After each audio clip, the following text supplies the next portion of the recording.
မင်းမဟာအေးဆေးတည်ငြိမ်ပြီးလျှို့ဝှက်ချက်ရှိသူအသက်20ဝန်းကျင်အရက်ရှည်ပြီးတွယ်လျသူအမြဲတမ်းနှကြက်တစ်ခုတက်ထားတတ်ပြီးမျက်မှန်ဝိုင်းလေးနဲ့အေးအေးဆေးဆေးပုံစံရှိပါတယ်။စကားနည်းတယ်လူအများနဲ့ရောရောနှောနှောမနေတတ်ဘူး။ဒါပေမဲ့နည်းပညာနဲ့ကွန်ပျူတာပိုင်းမှာအရန်တော်တဲ့ hacker တစ်ယောက်ပါ။လူမှုဆက်ဆံရေးမှာအားနည်းပြီးစိတ်လှုပ်ရှားရင်စကားထစ်တတ်ပါတယ်။လွန်ခဲ့တဲ့9နှစ်ကပျောက်ဆုံးသွားတဲ့သူ့အကိုဖြစ်သူရဲ့တဲလွန်စာကိုအင်တာနက်ကွန်ရက်ထဲမှာလိုက်ရှာနေတာပါ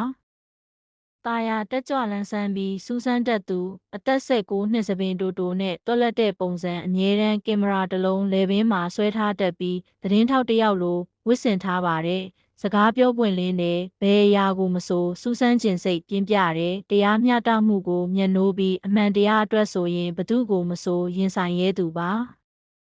လူတွေနဲ့စကားပြောပြီးသတင်းချက်လက်နှိုက်ထုတ်ရတာအရန်ကျွမ်းကျင်ပါတယ်မြို့တော်မှာဖြစ်နေတဲ့လျှို့ဝှက်အမှုတွေကိုဖော်ထုတ်ပြီးနာမည်ကြီးသတင်းထောက်တစ်ယောက်ဖြစ်ချင်တာပါမင်းမဟာနဲ့တာယာတို့ရဲ့ပထမဆုံးအကြိမ်ဆုံခြင်းမြို့တော်ရဲ့စူညံတန်တွေဟာမင်းမဟာအတွက်တော့နောက်ခံတေးသွားမျှသာသူနာတွေကငကြက်သေးကနေအေးဆက်ဆက်အီလက်ထရောနစ်တေးသွားတွေကလွဲလို့တခြားအတန်တွေကိုသူဂယုမဆိုင်ဘူးကော်ဖီဆိုင်ရဲ့မှန်နရံဘေးကစပွဲမှာထိုင်ရင်းလက်ချောင်းတွေကကီးဘုတ်ပေါ်မှာတစ်ဖြက်ဖြက်လှုပ်ရှားနေတဲ့မျက်မှန်ဝိုင်းလေးအောက်ကမျက်လုံးတွေကကွန်ပျူတာစခရင်ပေါ်ကကုတ်တွေနဲ့အချက်လက်တွေကိုပဲစူးစိုက်ကြည့်နေခဲ့တယ်လွန်ခဲ့တဲ့9နှစ်ကပျောက်ဆုံးသွားတဲ့သူ့အကိုရဲ့နောက်ဆုံးတဲလွန်စာတစ်ခုကိုသူရှာဖွေနေတာပါမြို့တော်ရဲ့အင်တာနက်ကွန်ရက်ထဲကိုနက်နက်ရှိုင်းရှိုင်းထိုးဖောက်ဝင်ရောက်ရင်းအချက်လက်ပေါင်းစုံကိုစစ်ဆေးနေတယ်ရုတ်တရက်သူ့ကွန်ပျူတာစခရင်ပေါ်မှာမထင်မှတ်တဲ့ဖိုင်တစ်ခုပေါ်လာတယ်ပိတ်ပင်ထားသော area ဌာနချုပ်တရားဆိုတဲ့နာမည်နဲ့သူ့အကိုပျောက်ဆုံးသွားတဲ့နေ့ကဒီဌာနချုပ်နားမှာနောက်ဆုံးတွေ့ခဲ့ရတယ်ဆိုတဲ့သတင်းကိုသူမှတ်မိလိုက်တဲ့စိတ်လှုပ်ရှားမှုကြောင့်လက်ချောင်းတွေကတုံရင်လာပြီးစကားထစ်သလိုလဲချောင်းထဲမှာပိတ်မိနေတဲ့အထဲကိုထိုးဖောက်ဝင်ရောက်ဖို့စ조사နေတုန်းရုတ်တရက်သူ့ဘေးနားကခုံမာတစုံတစ်ယောက်ကသူ့ညှိုင်ထိုင်လိုက်တယ်ဟဲ့မင်းအဲ့ဒီထဲကိုဘာလို့ဝင်ဖို့စ조사နေတာလဲမင်းမဟာလန့်သွားပြီးမျက်မှန်ကိုအသာပင့်တင်ကဘေးကိုကြည့်လိုက်တော့စပင်တိုတိုနဲ့တွက်လက်တဲ့ပုံစံပိုင်ရှင်ကောင်မလေးတစ်ယောက်လယ်ပင်းမှာကင်မရာတစ်လုံးဆွဲထားပြီးသူ့ကိုစူးစမ်းတဲ့မျက်လုံးတွေနဲ့ကြည့်နေတယ်မင်းဘာလုပ်တာလဲမင်းမဟာအတန်ထစ်သွားတယ်ငါကတာယာပါလွတ်လပ်တဲ့သတင်းထောက်တစ်ယောက်ဒီကော်ဖီဆိုင်မှာငါအမြဲထိုင်နေကြနင်ကအတော်လေးထူးဆန်းနေတယ်နင်ကြည့်နေတဲ့ဖိုင်ကမြို့တော်ရဲ့လျှို့ဝှက်ချက်တွေအများကြီးရှိတဲ့ဌာနချုပ်တရားတက်မဟုတ်လားတာယာကသူ့ကင်မရာကိုစပွဲပေါ်တင်ရင်ပြုံးပြီးပြောတယ်မင်းမဟာဘာပြန်ပြောရမှန်းမသိပဲမျက်နှာပြတ်သွားတယ်သူ့ရဲ့လျှို့ဝှက်ချက်ကိုလူမိသွားပြီလို့ထင်လိုက်မိတာကြောင့်ဖြစ်တယ်စိတ်မပူပါနဲ့ငါလည်းအဲ့ဒီဌာနချုပ်ရဲ့လျှို့ဝှက်ချက်တွေကိုစုံစမ်းနေတာပဲမတော်တဆငါလက်ထဲကိုအချက်လက်တချို့ရောက်လာတယ်ဒါပေမဲ့ငါတယောက်တည်းတော့အသေးစိတ်ဖော်ထုတ်ဖို့ခက်နေတယ်တာယာကပြောရင်းသူ့ရဲ့ကင်မရာထဲကနေဓာတ်ပုံတစ်ပုံကိုပြလိုက်တယ်ဓာတ်ပုံထဲမှာဌာနချုပ်တရားတရဲ့မြေပုံပုံစံတစ်ခုနဲ့အနီရောင်နဲ့ဝိုင်းပြထားတဲ့အမှတ်အသားတစ်ခုပါနေတယ်အဲ့ဒီအမှတ်အသားနာမှာမင်းမဟာရဲ့အကိုနောက်ဆုံးတွေ့ခဲ့ရတဲ့နေရာဖြစ်မှန်းသူချက်ချင်းသိလိုက်တယ်ဒါဘလို့လို့မင်းလက်ထဲရောက်လာတာလဲမင်းမဟာအထက်ငေါ့မရှိပဲမေးလိုက်မိတယ်။တာယာကထူးဆန်းစွာပြုံးလိုက်တယ်။ကံကောင်းလို့ပေါ့ဒါပေမဲ့ဒီအချက်လက်တွေကတစွန်းတစပဲငါတို့နှစ်ယောက်ပေါင်းရင်ဒီလျှို့ဝှက်ချက်ကြီးကိုဖော်ထုတ်နိုင်မယ်လို့ထင်တယ်။မင်းမဟာတာယာကိုစိုက်ကြည့်လိုက်တဲ့အေးဆက်ဆက်လူနေမှုဘဝထဲမှာသူတယောက်တည်းရှာဖွေခဲ့ရတဲ့လျှို့ဝှက်ချက်တစ်ခုကိုဖော်ထုတ်ဖို့အတွက်ရုတ်တရက်ရောက်လာတဲ့ဒီကောင်မလေးကိုယုံကြည်သိရဲ့လားလို့စဉ်းစားနေမိတယ်။ဒါပေမဲ့အကိုဖြစ်သူရဲ့တဲလွန်စာကိုတွေးလိုက်ရတာကြောင့်သူငင်းဆန်ဖို့ခက်ခဲနေခဲ့တယ်။ငါအကိုကိုရှာနေတာမင်းမဟာနောက်ဆုံးတော့သူ့ရဲ့လျှို့ဝှက်ချက်ကိုပထမဆုံးအကြိမ်ဖွင့်ပြောလိုက်မိတယ်။တာယာရဲ့မျက်လုံးတွေကပိုပြီးစူးစမ်းမှုအပြည့်နဲ့တောက်ပလာတဲ့အင်းငါတို့လက်တွဲလိုက်ရင်အမှန်တရားကိုဖော်ထုတ်နိုင်လိမ့်မယ်လို့ငါယုံကြည်တယ်နင်အချက်လက်တွေကိုရှာဖွေငါကအပြင်မှာစုံစမ်းမယ်ဘလို့လဲ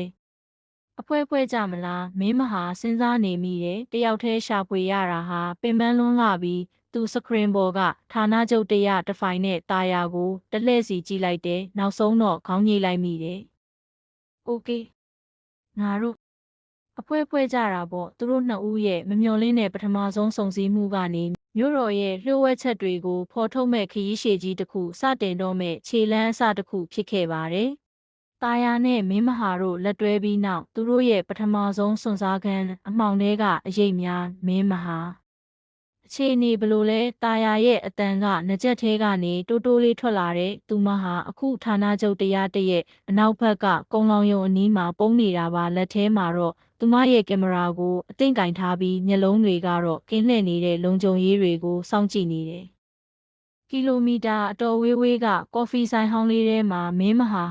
သူ့ရဲ့လက်တော်ရှေ့မှာထိုင်နေတယ်။သူ့ရဲ့လက်ချောင်းတွေကကီးဘုတ်ပေါ်မှာပြန်တန်းနေသလိုပဲခဏလေးနေအောင်လုံခြုံရေးကင်မရာတွေကိုငါလုပ်နေတယ်။အ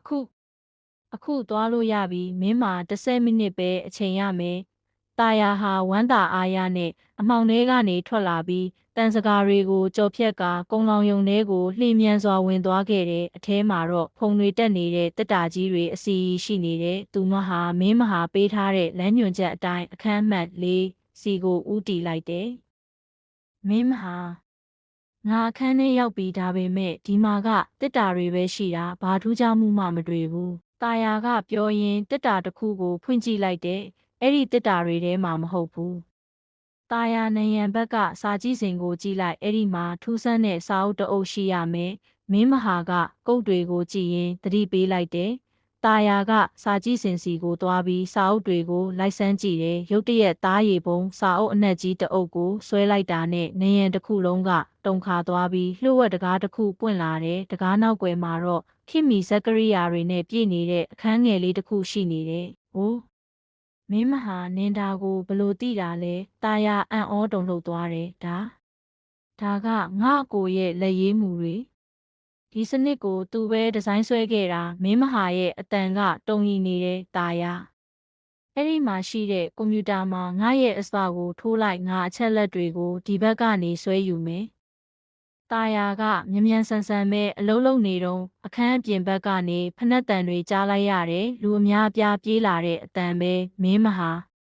တယောက်ရောက်လာနေပြီးလုံခြုံရေးတွေတည်သွားပြီထင်တယ်တာယာစိုးရိမ်တကြီးပြောလိုက်တယ်မဖြစ်နိုင်တာငါလုံခြုံရေးစနစ်ကိုပိတ်ထားတာပဲခဏလေးတစုံတယောက်ကငါ့ကိုဟက်ပြန်လုပ်နေတယ်မင်းမဟာရဲ့မျက်နှာမှာချွေးဆက်တွေကျလာတယ်တာယာအချက်လက်တွေက80%ပဲပြီးသေးတယ်မထွက်နဲ့ဦးဒါပေမဲ့သူတို့တကားဝကိုရောက်နေပြီးတာယာကသူမရဲ့ကင်မရာကိုအသင့်ပြင်ပြီးတကားဘက်ကိုကြည့်လိုက်တယ်အပြင်ဘက်ကနေဝုန်းခနဲ့အတန်နဲ့အတူတကားပွင့်သွားပြီးအနက်ရောင်ဝတ်စုံဝတ်လူတစုဝင်လာတယ်။တာယာကသူမရဲ့ကင်မရာ flash မီးကိုအပြင်းဆုံးဖွင့်ပြီးမျက်စိကျိန်းအောင်လုပ်လိုက်တယ်။ဖြက်တကနဲ့အလင်းနှန်းကြောင့်လုံခြုံရေးတွေခဏတာမျက်စိဝေသွားတဲ့အချိန်မှာတာယာကစပွဲအောက်ကိုငုံဝင်လိုက်တယ်။မင်းမဟာမြန်လုပ်ပြီးပြီ။တာယာအခုပြေတော့အရေးပေါ်ထွက်ပေါက်ကမင်းရဲ့ညာဘက်ကလေဝင်လေထွက်ပိုက်လိုင်းထဲမှာမင်းမဟာအော်ပြောလိုက်တယ်။တာယာက USB ကိုဆွဲနှုတ်ပြီးလေဝင်လေထွက်ပိုက်လိုင်းထဲကိုအမြန်တက်သွားတယ်။သူမလွတ်မြောက်သွားတဲ့အချိန်မှာပဲလုံခြုံရေးတွေကအခန်းထဲကိုအလုံးရင်းနဲ့ဝင်လာကြတယ်။နာရီဝက်ခန့်အကြာတာယာဟာအမောတကောနဲ့ကော်ဖီဆိုင်ဟောင်းလေးထဲကိုပြန်ရောက်လာတဲ့မင်းမဟာကတော့သူ့ရဲ့လက်တော့ကိုပိတ်ပြီးတုံရင်နဲ့စောင့်နေတယ်ရခဲ့လားမင်းမဟာမေးလိုက်တယ်တာယာကစပလေးကိုမြှောက်ပြလိုက်ပြီးပြုံးပြတယ်ရခဲ့တယ်ဒါပေမဲ့တခုခုတော့မှားနေပြီးအဲ့ဒီလုံခြုံရေးတွေကတာမန်လူတွေနဲ့မတူဘူးသူတို့ရဲ့မျက်လုံးတွေကစက်ရုပ်တွေလိုပဲမင်းမဟာကအတိခဲကအချက်လက်တွေကိုဖွင့်ကြည့်လိုက်တဲ့အခါသူ့မျက်နှာဖြူလျှော့သွားတယ်အထဲမှာပါတာကသူ့အကိုရဲ့သတင်းတင်မကပဲမြို့တော်တစ်ခုလုံးကိုထိန်းချုပ်မဲ့ထင်ထားတာထက်ဆိုတဲ့စီမံကိန်းကြီးပဲအထဲမှာပါတာကသူ့အကိုရဲ့သတင်းတင်မကပဲမြို့တော်တစ်ခုလုံးကိုထိန်းချုပ်မဲ့ထင်ထားတာထက်ဆိုတဲ့စီမံကိန်းကြီးရဲ့အသေးစိတ်တွေဖြစ်နေလို့ပါဒါကငါတို့ထင်ထားတာထက်ပိုကြီးကျယ်နေပြီးတာယာမင်းမဟာကတိုးတိုးလေးပြောလိုက်တယ်ငါအကိုပျောက်ဆုံးတာကဒီစီမံကိန်းကိုတားဆီးဖို့စ조사ခဲ့လို့ဖြစ်ရမယ်တာယာကမင်းမဟာရဲ့ပခုံးကိုအသာအရာပုတ်လိုက်တယ်အခုတော့ငါတို့နှစ်ယောက်စလုံးနောက်ဆုတ်လို့မရတော့ဘူးအမှန်တရားကိုဖော်ထုတ်ဖို့ငါတို့ဆက်သွားရတော့မယ်